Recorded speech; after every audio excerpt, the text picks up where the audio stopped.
Welcome to another Cup of Joe. I'm your host, Joe Tumalo, CEO of PG Partner, with my welcome back guest, Tracy Lea from the Harrington Agency. Welcome back, Tracy. Hi, well, welcome. Thanks for having me. A salud. Raha. Thank you. And today we're going to talk about RFPs. Ooh. Ooh, Now, do we want to focus this on our consultant listeners?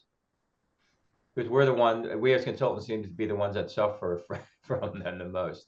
absolutely not, because we all know we're suffering and we know it's an abusive situation right now. So it really needs, and I don't know whether the nonprofits really understand just how bad it is. To do tell, because we were talking earlier. I don't do that. I stopped years ago. I never in well, a total of 22 years, but in 12 years of consulting, early on, never got, spent so much time on them, never got them. And I finally said, you know what? No, thank you. I appreciate it, but no, thank you. Yeah. So I've been out. I don't know where, Joe, I don't know where to start. You can start with the kind of laundry list that's being asked for. Sometimes you have, and many times they're asking for creative. So you're actually creating new things. And it's What? equivalent. I think about it in terms of the defense industry. When you're bidding, for whatever, big plane, after you get down to the final 2 or 3, then the Defense Department pays you to go do that next level.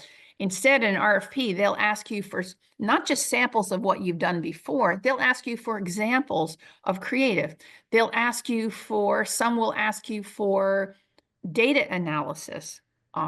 Some will say, we want to have cost projections, and these are small to large organizations. And so we all know the volatility of paper, of cost of doing business, and you're supposed to project and then get a printer to commit to costs for the next 12 months and try and getting data files. And when you're sending sometimes that art, there's not even any NDA. And guess what? Many firms will tell you that their art that they submitted in RFP shows up, being used in some version.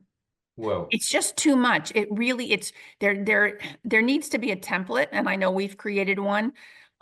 So it's fair. But we all can share what work we've done, but to go and look, and certainly in a presentation, you can talk about things that you would change, but to spend designer time, you're talking about thousands of dollars worth of time. And then there's too much. And then you have, excuse me, 1 hour presentation.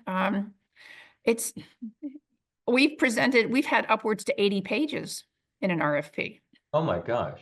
When you add all of the data and data pieces that they want, all of these pieces, it's too much. And sometimes you can see when a consultant has created the RFP because they're justifying their hiring. I mean, I'll be frank. And sometimes the organization doesn't know, or they've used an RFP before, so they're just rechurning the bad stuff. And so you'll have some really good firms who will simply choose not, like you've opted out, is some really good potential candidates will opt out entirely because it's too costly. Then the other piece that is even potentially the top of my list is when organizations have the mandatory every 3 years to go back to RFP. Oh. So it's not even real. So you're asking firms to spend thousands of dollars when it's not real. And I've taken to querying and finding out, I'll finally get an RFP from an organization that I'm really, really want to work with. And I'll reach out and just say, I just want to check in as to why you're going out to RFP. And the honest ones will say, we're mandated every 3 years. And you can see, they've just been with a firm for 3 years. And they'll say, and the honest ones will say, well, they're really the leading candidate. And I've even said, well, if you need a faux proposal, I'll send you something, but we're not going to bid. I mean, but that is really bad and something that should be addressed at the board level. And I don't know what the fix is. Many times they need to move on. And certainly many times when someone's been working with a firm for, I don't know, 10 years, sometimes it's just time to move on, to get sort of some fresh eyes. We totally understand it. And we all are very depressed when we lose long-term clients, but we understand it. But faux RPs don't make any friends. Do you know if AFP has any standardized RFPs, AFP RFPs? No, I created one for one organization who had never, she wasn't a new staffer, but she was new to being responsible for an RFP, and she just didn't know where to start.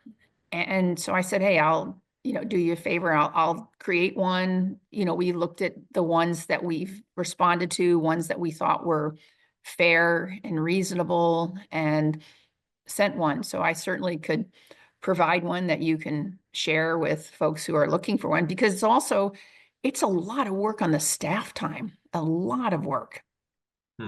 And how to eliminate that kind of extra staff time when no one has the time. They're charged with, and think about why they're going out. Are they just bored with their current agency, or they need some new ideas? And be honest. Be honest.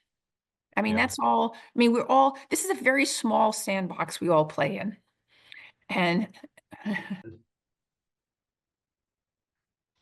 And how about for the consultants? Like I said, I don't do them anymore. I just decided, you know what? No, thank you. And it has not affected my business at all as far as my revenue all these well, years. since I'm an advocacy, I'm a, rabble rouser. My feeling is at times at conferences, when we talked about this at a conference, I've said to my agency pals, we should just stop and we should start just telling people, no, that's unreasonable.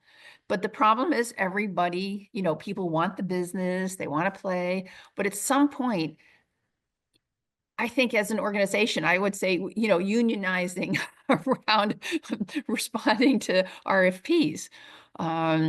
And most consultants work within a certain sphere, so you're competing against your friends. You know who you're competing against. You know where your market is, and so those groups should come together as a group and say, no, we're not going to send you creative. We're not going to do analytics. We're going to do a true RFP. And and and really, quite frankly, for data security and stuff, I mean, yes, you sign all sorts of things, but really as an organization, you're sending your data files, which is important for the client, for the prospective agency to see, so you can understand what's going on, but you have to see the results, but you can't see the results without seeing the file.